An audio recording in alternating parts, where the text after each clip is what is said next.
I was making a video game. The idea was to make a small and simple 2D platformer to release on Steam, so that I could say, hey, I've released a video game on Steam. That was it, and I failed miserably. Turns out even if you have a successful YouTube channel about game design where you talk about the dangers of scope creep and burnout, you can still fall victim to scope creep and burnout. Because you're an idiot. Add on to that a lot of disruption in my personal life, and the perfect storm of nonsense swarmed around me to kill the entire game. Oh no. Let's talk game design. So yes, Reiterate is dead. Again. It died with a little whimper, and after about 5 months I decided it was time to pull the plug. And then I brought it back from the dead.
Yes folks, Reiterate is back again, and yes folks, I have once again started over from scratch. This is the third time that I've done this, although I think it's only the second one that I've told you about. But I am allowed to, because I called the game Reiterate, so it's thematically relevant.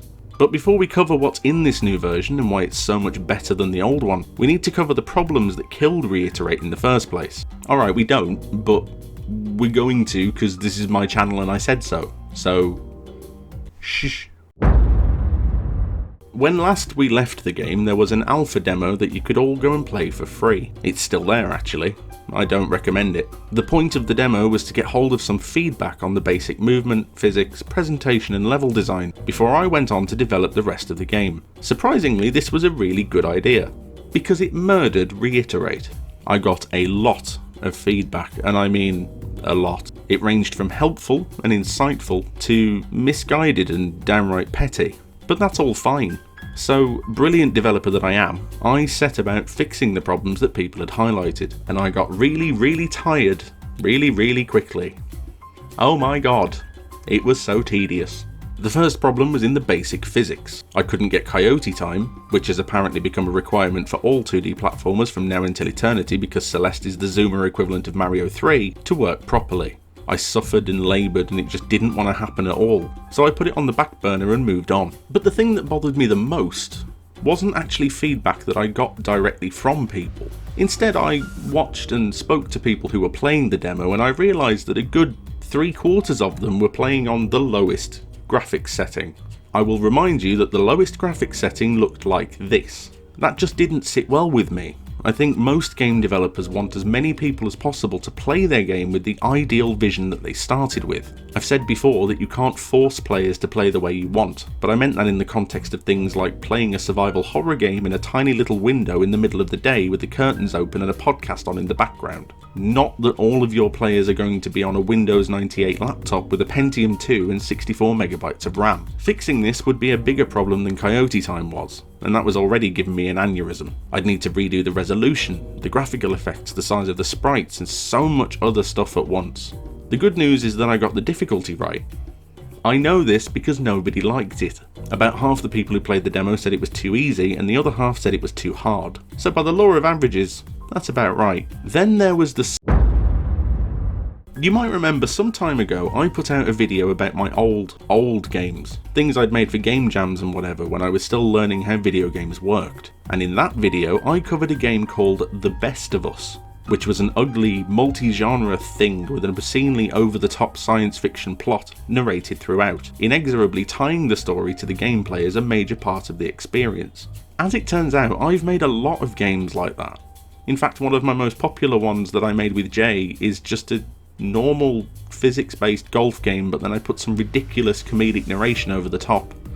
And it did really well. And I also came to realise that the reason I do this so often is that these are the games I like the most. Things like Conker's Bad Fur Day, Psychonauts and No More Heroes. Games with simple to understand, sometimes even repetitive gameplay that's elevated by the context that it's wrapped in. But rather than do that, what I'd actually done with Reiterate was split the plot from the gameplay entirely and hide it behind an optional collectible that was there for people who only wanted to put the effort in. And honestly, I don't know why I did it.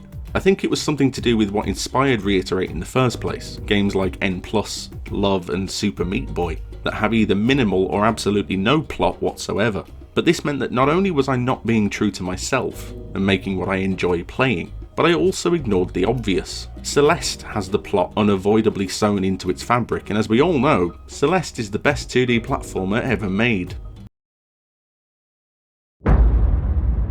I'm not going to bore you to death about my life in this video. Instead, I've made another video on my second channel that will explain to you all of the things that have been going on with me for the last 6 months. But as a quick summary, everything was terrible forever. Right, so that's the misery. That's mostly out the way. And what's risen from the ashes of the misery like a phoenix is a piece of 2D platforming perfection. Probably. But before we get to that, it's time for a word from our sponsor. Hello, I'm our sponsor. If you like 2D platformers, and I really think that you might if you're watching this video, then you should consider QUACKLEY, a retro-inspired love letter to a little system called the ZX Spectrum. It's made by Jay, a good friend of mine, and is published by Black Country Games, which is me. And if you're after something that is well made, fast paced, nice to look at, great to listen to, challenging and rewarding, then you want QUACKLEY. To celebrate the return of me to YouTube, because I'm an egomaniac, I've convinced Jay to let me put QUACKLEY on a limited time sale on Steam. Right now you can get 20% off the price of this charming, well-made video game. QUACKLEY is the perfect game to pick up while you're waiting for Reiterate, because it has a similar level of tough but fair platforming challenges and the unmistakable retro aesthetic. But wait, there's more. I lied. It's actually 25% off. Link to the store page is in the description below, and you should go and buy it because I told you to. And now back to the video. The first thing you'll notice is the graphics have been redone, zoomed in and streamlined. The actual resolution of the game has now been more than halved, down from the unwieldy 1920 by 1080 to the far more manageable 854 by 480. I've also taken the number of background layers down from 4 to 3, and I'm using absolutely none of Construct 3's built-in graphical effects, instead pre-blurring the background graphics before they're imported. I've done all of this so that the game will hopefully run the way that I want it to look on everyone's PC, rather than having to make a toaster setting that just deletes all the graphics. I'm so confident in it, which actually means I'm so sick of trying to develop for multiple hardware configurations, that I'm not making a graphics setting at all, other than being able to turn off the trail, which I know bugged some people and it only took me like 5 minutes, so fine. The graphics are also chunkier. Deus has a nice big chunky black outline so you'll know where he is, and I've stopped overlaying platforms because apparently that bothers people too. Fine. What you might not notice is that Coyote Time is implemented and working before I did anything else. Here it is. Look, Coyote Time. Please don't ask me about it again. Here's some video proof. Good, thank you. The levels are also much shorter now, which is an actual game design choice. Remember when this channel was actually about game design and not how many times I can restart the same project? Good times. Having shorter levels means I can present platform challenges in a more bite-sized format, which means you lose less progress when you die, which means I can make them harder. And they are harder. Speaking of the levels, they're all also of a uniform size and they all go in one direction. I've gotten rid of the vertically scrolling levels for the purely selfish and lazy reasons that I didn't want to have to manage different level templates and backgrounds like I was doing before. I have been brutal and ruthless, and I've cut back on anything that's not tightly linked to the vision of the original game that I'd completely lost sight of over the months that I've been working on it. Then there's... I'm not going to give too much away here, but the plot has been rewritten and re-implemented. It's now told through 3 distinct methods that I'll probably do a separate video exploring one day. You have cutscenes, which are all skippable, other than the first one, which is literally 6 words long, so, you know, suck it up.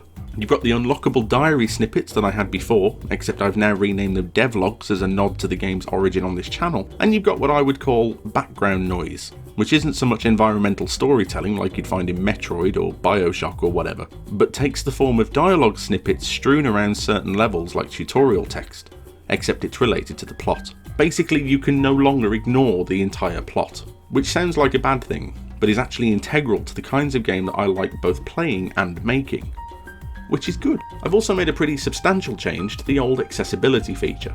I've deleted it. Remember Ghost Mode?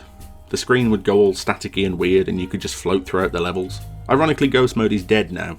Instead, it's been replaced by a time-slowing mechanic that you can activate whenever you want. Let me talk you through it. The point of doing something like this to begin with is to open up the game to people who aren't necessarily brilliant at 2D platformers. But Ghost Mode never actually accomplished that at all, because all it did was take the 2D platforming out of the 2D platformer.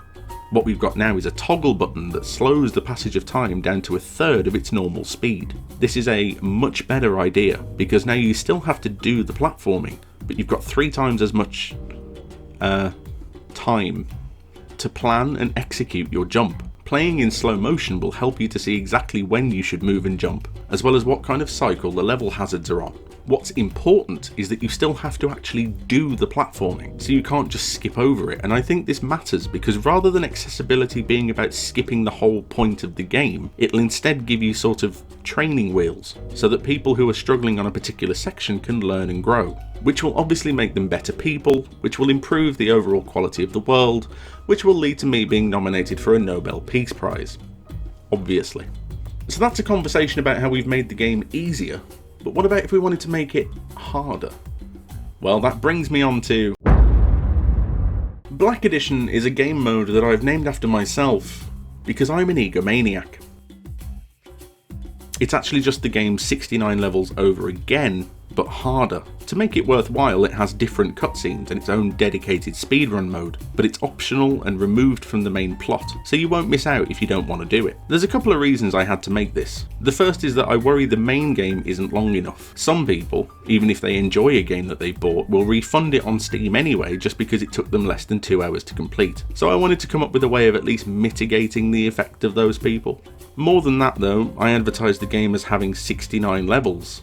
But the truth is, many of those are tutorial or introductory levels for mechanics in the game, and I feel a bit cheap counting them towards the level count. In Black Edition, these levels will be turned into actual challenges, and the levels you've already done will get even harder.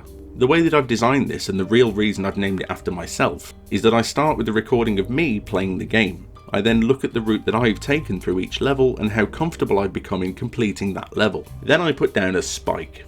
Now, this won't work for everyone because inevitably someone out there will find a much more efficient speedrun route through the game, but it'll cut down on the obvious path through a lot of the levels, and I think your regular player will find something that alters what they're used to and forces them to level up their own skills to be able to progress. Black Edition is entirely optional and will be unlocked once you've beaten the game once and collected all 10 devlog keys. Right, what else do I need to cover? Oh yeah. I have been back on the development cycle now for quite a while, but I wanted to wait until now to do a devlog on it. The reason being I didn't want to come back after 6 months away with 20 seconds of footage and a big yellow JPEG that just said reiterate has been delayed. It's a bit like when you're outside and it's raining. Past a certain point you can only get so wet, you know, so you just put your umbrella down and think, bugger it, I'll just be wet. I'd been gone for nearly 6 months. I might as well wait until I'd got the game to a point where it was past where I'd left you before. And it is. In fact, it's done. Okay, not really. But everything that we've talked about today is done. 69 levels, the entire plot, speedrun mode, accessibility options, Black Edition. They're all done. It's all working and I've tested it to the point that I can't find any immediate issues with it. What's left is the entire audio conversation, where I need to get some music, put in some sound effects, work on coding the playlist feature, which I like and will be keeping, and then a lot of rigorous playtesting. I don't know how that's going to work yet, but it definitely won't be another public demo, because I think my brain would hate me forever if I put myself through that again. But you know, I'm working on it, and since most of the game is done now, I'm a lot more confident this time that we might actually get there. So join me in March of next year when I announce that the game has been restarted again, but this time it's being made in Unreal Engine 5 for no real reason. Not really. But we are now into the last 10%, which is effectively polish. We're talking graphical transitions for the menus, readability of the UI, day one DLC, pre-order bonuses, some way to put NFTs in it, obviously, you know, the usual. So I don't know how much is left to do, but I am actually confident that we will do it this time. Please go and watch the video on my other channel, LTGDX, so that you can kind of see a little bit more in depth about where I've been for the last 6 months. And then go and buy QUACKLEY on Steam, because I told you to. And I'll see you the next time I'm thinking, hey, let's talk game design.